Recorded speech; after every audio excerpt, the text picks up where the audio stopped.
पंडित मुकेश शास्त्री नासिक त्र्यंबकेश्वर के नगरी में आपका सहर्ष स्वागत करता हूं और मेरे YouTube चैनल पे आपका स्वागत करता हूं। आज का विषय है हमारे कि काल सर्प क्यों करना चाहिए और कहाँ करना चाहिए।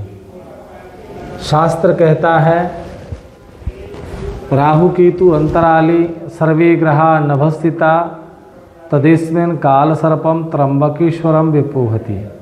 राहु केतु के अंतर काल में आने की वजह से जिस जातक को काल सर्प लगता है उसका निवारण त्र्यंबकेश्वर भूमि में होना चाहिए।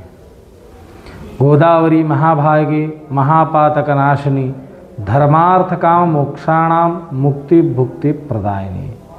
गोदावरी माँ गंगा के तट के किनारे यह पूजन होना चाहिए।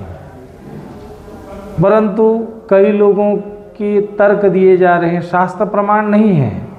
जैसे कोई दिल्ली का कोई सुनील शर्मा है, वो कहता है कि कुशावर्त कुंड में बाद में स्नान नहीं करना चाहिए, नाखून में पानी तक नहीं लगना चाहिए, जबकि मुक्ति भुक्ति प्रदायिनी सभी पापों को क्षमन करती है और यह दोष कर्म है।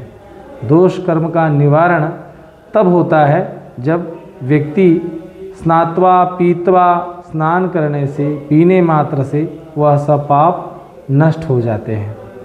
इसलिए लोग दूर दूर से आते हैं। परंतु हमारा उद्देश्य यह है कि राहु और केतु इनसे लगता है काल सर्प दोष। काल सर्प दोष बहुत से लोगों का मानना है कि सचिन तेंदुलकर को भी था, लता मंगेशकर को भी था, पंडित जवाहरलाल नेहरू को भी था। परंतु काल का मतलब होता है समय, सर्प का मतलब होता है जाल। जैसे काल व्याल मुखग्रास, व्याल के मुख में जैसे काल का समय आ जाता है, व्यक्ति फंस जाता है, उसी प्रकार व्यक्ति अपने असमंजस में दुविधा में फंसता है। काल सर्प जिस जातक को रहता है उसका एक लक्ष्य जिसको लेके चलता है वो तो पूरा नहीं होगा, लेकिन दूसरा ही कार्य उसका हो जाएगा, क्योंकि काल की गति गणना होती है। इस चक्र से इस छुटकारा पाने के लिए लोग दूर दूर से काल सर्प का निवारण करने के लिए त्र्यंबकेश्वर में, उज्जैन में, वासुकीनाथ में लोग करते हैं। इसका प्रमाण है कि राहु केतु से लगता है काल सर्प दोष, तो राहु और केतु इनका जप करो आप, जप करवाइए आप, चाहे कहीं भी करवाइए। मैं नहीं कहता हूँ मेरे पास आइए, कहीं भी करवाइए। राहु केतु का जाप करके नाग प्रतिष्ठा यानी काल सर्प का पूजन करके होम हवन कीजिए, जिससे समूल निवारण हो जाए। नहीं तो शांति कर्म ये आप भी किए, आपके आने वाली नस्ल भी करते रहेगी, छुटकारा नहीं मिलेगा। उसका समूल निवारण ही है तो राहु केतु का जप कर, क्योंकि राहु केतु के कारण काल सर्प लगता है। जिसके कारण लग रहा है, जिसको लग रहा है, यह दोनों होना मोस्ट इम्पॉर्टेंट है। इसलिए लोग दूर दूर से यहाँ पे आते हैं अपनी अपनी कामनाओं को लेकर, क्योंकि निराशा, लोग निराश होते हैं। अपुत्रिणः पुत्रिणः सन्तु, जिसको संतान नहीं है महादेव संतान प्रदान करते हैं। पुत्रिणः सन्तु पौत्रिणः, जिसको नाती पोते नहीं है नाती पोते होते हैं। जिसके पास धन नहीं है, धन की किल्लत रहती है, तो धन की प्रॉब्लम सॉल्व करते हैं महादेव। विवाह नहीं हो रहा है तो उसका विवाह हो जाता है, मन इच्छित वर प्राप्ति होती है।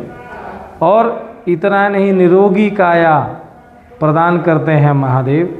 इसलिए लोग दूर दूर से आते हैं। अपने पितरों को तारने के लिए लोग आते हैं, आयु वृद्धि के लिए आते हैं, संकट दूर करने के लिए आते हैं। अपने पूर्वजों को आप कैसे कहेंगे यहाँ पे तारा जा सकता है?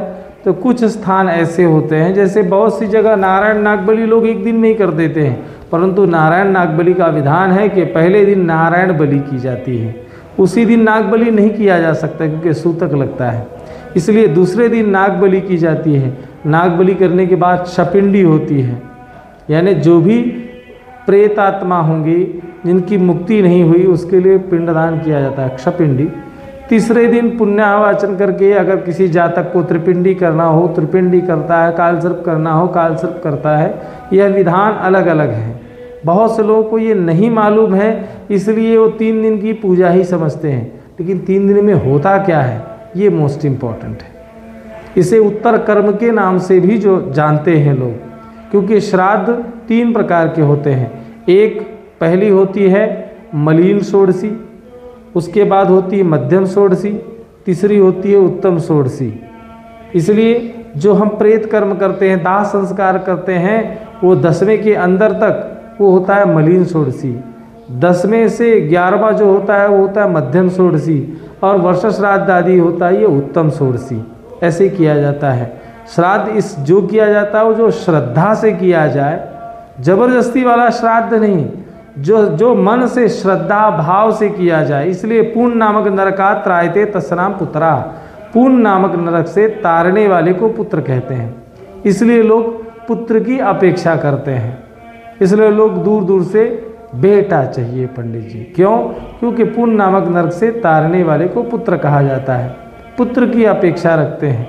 इसलिए आपके द्वारा श्रद्धा भाव से जो श्राद्ध किया जाता है, इसमें दान भी करना चाहिए। जबरदस्ती वाला दान नहीं, मन में श्रद्धा नहीं है, पंडित जी ने कह दिया तो ऐसा नहीं। मन में श्रद्धा हो तो कीजिएगा, क्योंकि जो श्रद्धा भाव से किया जाए वह कार्य फलीभूत होता है।